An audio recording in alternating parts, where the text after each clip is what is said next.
திருவாரூர் மாவட்டம் பூங்காவூரில் கந்துவட்டி புகார் குறித்து விசாரணை நடத்திய போது காவல் ஆய்வாளர் திட்டியதால் மனமுடைந்து தீக்குளித்ததாக கூறப்படும் நபர் உயிரிழந்த நிலையில் சடலத்தை சாலையில் வைத்து உறவினர்கள் மறியல் செய்தனர்.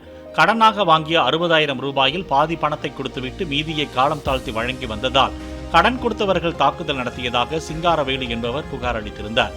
இரு தரப்பிடம் விசாரித்த போது பெண் காவல் ஆய்வாளர் சுகுணா திட்டியதால் மறுநாள் சிங்காரவேலு தீக்குளித்ததாக முதற்கட்ட விசாரணையில் தெரிய வந்துள்ளது.